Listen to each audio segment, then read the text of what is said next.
we are looking at a beautiful day across San Diego County. I mean, there's really not a lot of trouble out there as far as the forecast goes. Generally, upper 70s or at least low to mid 70s along the coastline, mid 80s inland, mid 90s across the mountains. So you see how those warmer temperatures are going to be felt the farther east you go, but generally looking at a very, very nice day ahead with the coolest of temperatures out along the coastline. We have some fog out there as of right now, so Fallbrook's struggling with some limited visibility. So is Ramona. We'll be seeing improvements as the day continues, so just have to wait a bit of time before we start to move in that direction. Coming up, a look at some cooler temperatures as well. Back to the birthday boy, Annetta. All right, thank you so much, Evan. Now this morning, school districts all around California, including here in San Diego, will have to start creating rules to restrict student smartphone use. Governor Gavin Newsom signed this new bill into law yesterday afternoon, and CBS 8's Regina Yarita live outside of Lakeside Union School District headquarters. More on this legislation here, and then what else is being done there? Regina. Yeah, good morning, Eric and Netta. We are actually outside of the Lakeside Union School District office, and that's because this school district actually passed a smartphone policy back in 2019. It does not allow smartphones to be used not only in classrooms, but during recess and lunch breaks. Pretty much the cell phone needs to be put away in your backpack the entire school day. Now, they are looking into revising the policy because of certain data updates, but now that Governor Gavin Newsom has signed this law, it really encourages what they've been doing since 2019. The legislation that Governor Gavin Newsom passed yesterday makes California the latest state to try to curb student phone access in an effort to minimize distractions in the classroom and address the mental health impacts of social media on children. So Florida, Louisiana, Indiana, and several other states have passed laws aimed at restricting student phone use at school. But there are some critics of phone restriction policies that say the burden should not fall on teachers to enforce them. Others worry the rules will make it harder for students to seek help if there's an emergency, or argue that decisions on phone bans should be left up to individual districts or schools. So back out here, we know Lakeside Union School District has been giving out surveys to really see if this policy has been effective or if they should put more restrictions or rather to loosen those phone restrictions. They are supposed to vote on this in October. We'll keep you guys updated as more comes up on these details at Lakeside Union School District. But for now, I'll send things back to you guys. Thank you so much. And now this morning, the San Diego Police Department is mourning the loss of one of its officers. Officials say Officer Lawrence Orso of Murrieta, a 15-year veteran of the San Diego Police Department, died this weekend. The 46-year-old was arrested on suspicion of DUI in Riverside County early Saturday morning. Just before 10 that same day, shortly after being released, he was found unresponsive in the parking lot outside the Riverside County Jail that's in French Valley. The San Diego Police Department says he suffered a medical emergency. And take a look at your screen here. This Ring camera video captured the moment a truck was broken into in Leucadia early Sunday morning here. You can see in the video the person taking an armful of stuff, rummaging through that truck. The truck owner believes the thief is the same person who broke into his neighbor's truck last month. Another neighbor has more security footage showing a person trying to open the door of their parked car. There he is, same guy, checking the door handles. My neighbor here he goes, I've seen that guy for 3 months now. He comes like twice a month. I recognize him on the video.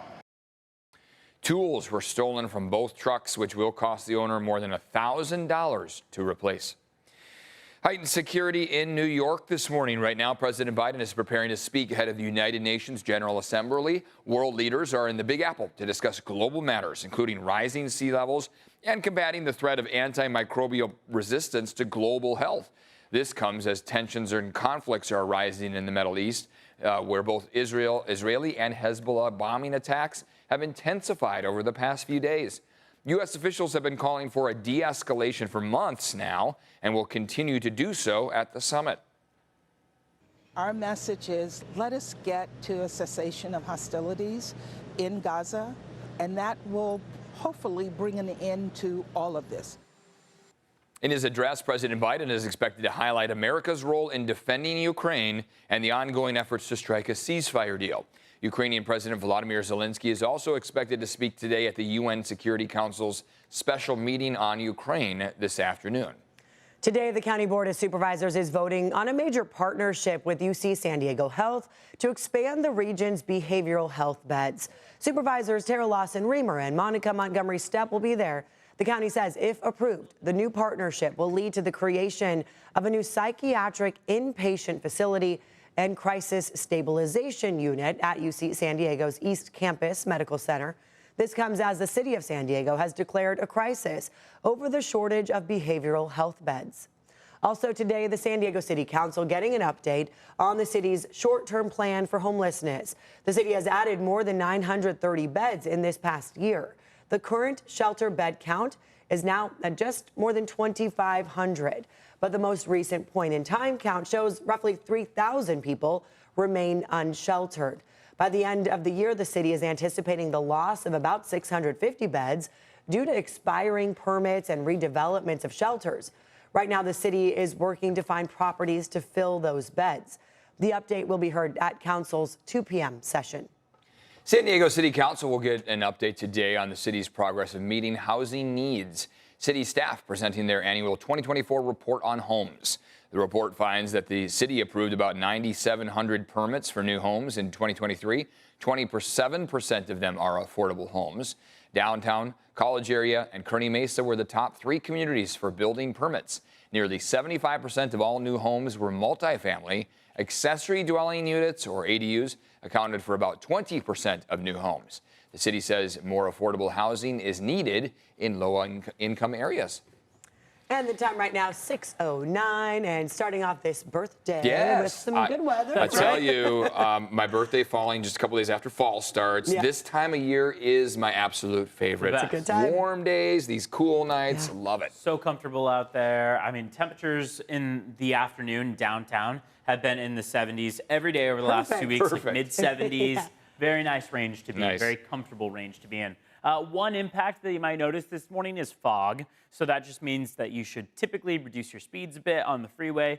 Fallbrook, for example, at 0.3 miles, meaning a third of a mile of visibility. Ramona's at 3 miles. Carlsbad is at 5. Kearny Mesa at 4. So in some cases, this is just a layer of clouds that is low down to the ground and creating that gray, but not necessarily impacting how far you can see in front of you.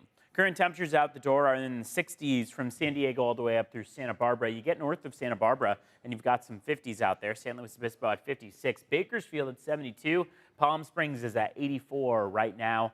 And on the 5-day forecast, we've got some changes on the way. They're not all that noticeable. I mean, generally, we're sticking with a trend of temperatures that are below average for Wednesday, Thursday, even through the upcoming weekend. But today could still be a pretty mild day overall, looking at 82 degrees on average, but across many of our eastern valleys is where we're going to really feel the heat. So El Cajon, for example, 87.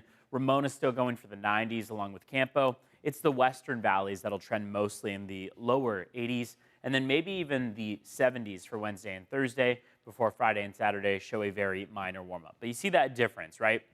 Along the coastline, very comfortable, 71 in PB. Mira Mesa is going for 80, and then you start to get into that pretty hot territory for Santee and El Cajon at 87, 81 down in San Ysidro, 86 for Escondido, 83 for Rancho Bernardo, and along the coastline, you've even got some upper 70s. Encinitas could peak at 69 degrees this afternoon. Let's take a look at traffic out there. We have one crash that we can take you to that just popped up this morning. This is the right-hand shoulder of the 805 northbound before Governor Drive.